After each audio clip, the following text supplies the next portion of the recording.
Voss, and I'm a commercial fisherman from Santa Barbara, and I'm president of our local commercial fishing organization here in Santa Barbara. And as you can imagine, we've had a long relationship with the Channel Islands Marine Sanctuary. And I personally worked for a number of years pursuing a limited fishery for abalone at San Miguel Island. And in that time, I developed some fairly constructive working relationships with Channel Islands Sanctuary staff. And what I'd like to kind of explain to everyone tonight was that ended up being a profoundly unsatisfactory relationship and outcome. And unfortunately, it's made me very bitter on the sanctuaries and placing them in additional places throughout our state. And our association is strongly opposed to any new designation of sanctuaries in this area because of the unfortunate relationship we've had locally here with the sanctuary that's off the coast of Santa Barbara.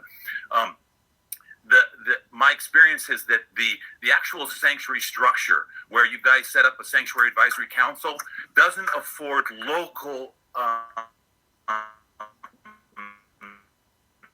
engagement and influence, because the SACs are just advisory councils. So what's up happening in my experience is that the federal government dictates what takes place within this space, and a lot of what the councils may put forth as recommendations are discarded.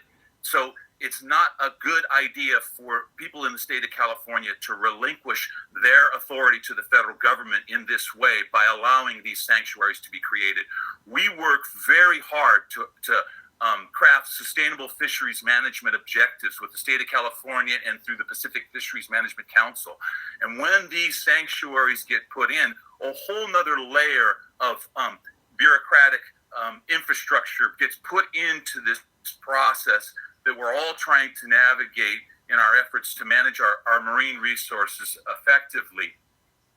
And as much as they declared at the Santa Barbara Channel Islands Marine Sanctuary that they wouldn't influence the fishing activities that take place within that space, they absolutely have repeatedly stepped over the line of their authority and influenced the decision makers against proactive, constructive, creative, and innovative fisheries management approaches. And it's been something that has had a significant detrimental effect on our local fishing community, and unfortunately, it's left a pretty severe scar.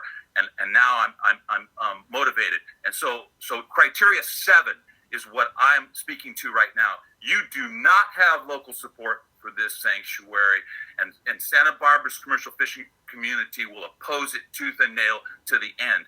And so I apologize for these strident remarks, but it's just my experience is one that is unfortunately a very bad one. And thanks for this opportunity to speak. All right, thank you for your public comment, Chris.